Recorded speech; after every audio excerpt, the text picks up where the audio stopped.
एक स्त्री की दगाबाजी। एक साहूकार ने अपने लड़के को नाराज होकर घर से निकाल दिया। चलते समय उसने अपनी स्त्री से कहा, तुझे मैं तेरे पीहर पहुंचाता जाऊं, क्योंकि वन में बड़े कष्ट हैं और अभी रोजगार का ठिकाना नहीं। ईश्वर जाने क्या क्या कष्ट उठाने होंगे। स्त्री ने कहा, स्वामी, मैं आपके बिना क्षण भर भी मुकाबले में राह बाट और वन के कष्ट तुच्छ है। मैं आपके साथ चलूंगी और आपकी पद सेवा कर अपने तय धन्य समझूंगी। साहूकार के लड़के के बहुत समझाने पर भी जब स्त्री न मानी तो उसने उसे अपने साथ ले लिया। वे दोनों स्त्री पुरुष घर से कुछ द्रव्य लेकर चल दिए। रोज मंजिलों पर मंजिलें तय करते हुए एक दिन एक फकीर के तकिए पर पहुंचे। वहां वृक्षों की सघन छाया थी। सामने ही थोड़े फासले पर एक कुआं था। साहूकार का लड़का लोटा डोर ले जल जाने गया और स्त्री वहीं बैठी रही। फकीर ने देखा कि स्त्री तो परमा सुंदरी और नव यौवना है, अतः उससे कहा, तू मेरे साथ रहे तो दुनिया के मजे देखे। जा उसे कुएं में धकेला, फिर हम दोनों पास के शहर में चलकर रहेंगे। साहूकार की स्त्री जो पति के लिए प्राण देती थी, जो पति के समझाने पर भी पीहर न गई थी, क्षण भर में पराई हो गई। फकीर की बातों में आकर वह कुएं पर गई। जो ही उसका पति लोटा खींचने को झुका, उसने धक्का देकर उसे कुएं में गिरा दिया। उसे जरा सी दया भी न आई। पीछे आकर वह फकीर के साथ हो ली। फकीर उसे नगर में ले आया और उसके धन से मौज करने लगा। साथ ही गाने बजाने वाले उस्तादों को बुलाकर उसने गाने बजाने की तालीम दिलाने लगा। उसकी चढ़ती जवानी थी, रूप लावण्य था, अतः गाने में भी वह पक्की हो गई। सारे शहर में उसके नाचने गाने की शोहरत हो गई। उधर वह लड़का कुएं में पड़ा हुआ अपनी मुसीबत पर रोता था। कहीं से एक बंजारा आया। उसके साथ 100-200 आदमी और बालक थे। वही पड़ा लोग रोटी बनाने का उद्योग करने लगे। कोई कुएं पर पानी भरने गया। उसने जो ही डोल फांसा की, साहूकार के लड़के ने डोल पकड़ लिया। लोगों ने पूछा, तू कौन है? उसने उत्तर दिया, मैं आपद का मारा मनुष्य हूँ, कृपा कर मुझे निकाल लो। लोगों ने मिलकर उसे बाहर खींच लिया। देखा तो वो पीला पड़ गया था। बंजारे ने उसकी चिकित्सा कराकर उसे गर्म कपड़ों में सुला दिया। चंद रोज में वो बंजारा भी उसी नगर में पहुंचा।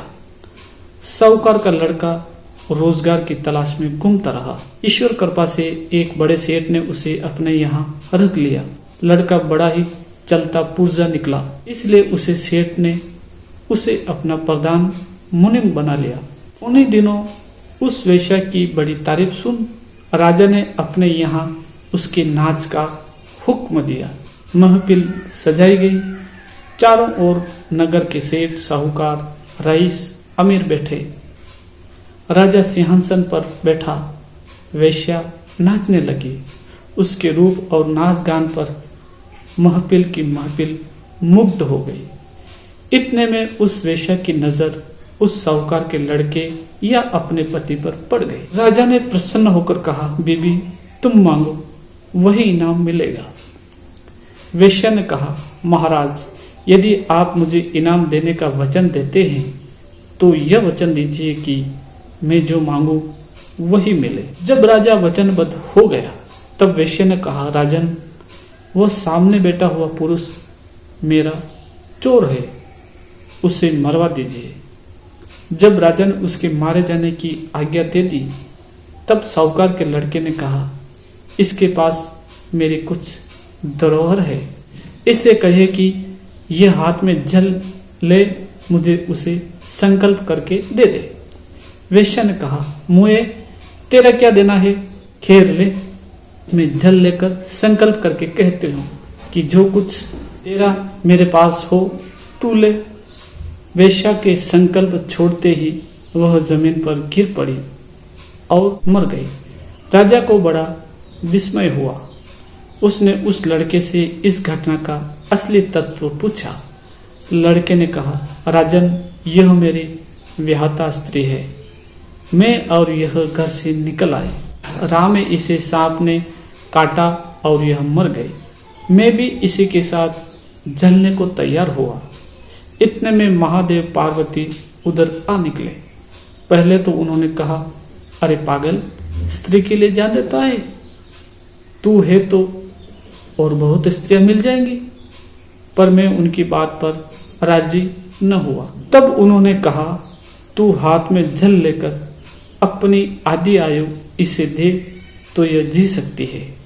फिर भी जब कभी तू अपनी शेष बची आयु इससे मांगेगा और यह संकल्प छोड़ देगी, तब यह मर जाएगी। महाराज, मुझे यह प्राणों से भी प्यारी थी, अतः मैंने अपनी आधी आयु इसे दे दी। इसके बाद यह मुझे कुएं में धकेल फकीर के साथ चली आई और वैश्य हो गई। आज यह मुझे जान से मरवाने पर ही तुल गई। स्त्री जाति की प्रीति का जरा भी विश्वास नहीं। राजा उसे बहुत प्रसन्न हुआ और उसे अपना प्रधानमंत्री बना लिया। इस कहानी से हमने स्त्रियों की प्रीति का नमूना दिखाया है। निश्चय ही सभी स्त्रियां ऐसी नहीं होती, पर इसमें कोई शक नहीं कि अधिकांश ऐसी ही होती हैं। अतः स्त्री की प्रीति का आनंद सदा नहीं मिल सकता। मान लो स्त्री पतिव्रता भी हो तो संभव है कि वह पहले ही मर जाए। इस तरह भी वियोग हो सकता है। सारांश यह है कि आयु, यौवन, धन और नारी ये सभी चंचल, अनित्य और क्षणभंगुर हैं। इसीलिए परिणाम में दुखों के भंडार हैं। अतः बुद्धिमानों को चाहिए कि ब्रह्म में चित्त लगाएं, रात दिन उसी का ध्यान, उसी का चिंतना करें। उससे वे भवसागर के पार हो जाएंगे। उन्हें बारंबार जन्म मरण का कष्ट न होगा। नित्य स्थायी सुख मिलेगा। स्त्री, पुत्र, धन प्रभृति में मन लगाने से सदा दुख सागर में गोते लगाने पड़ते हैं। मरकर फिर जन्म लेना पड़ता है और फिर मरना पड़ता है। अब बुद्धिमान ही विचार करें कि दोनों में कौन सा मार्ग सुखदायी है।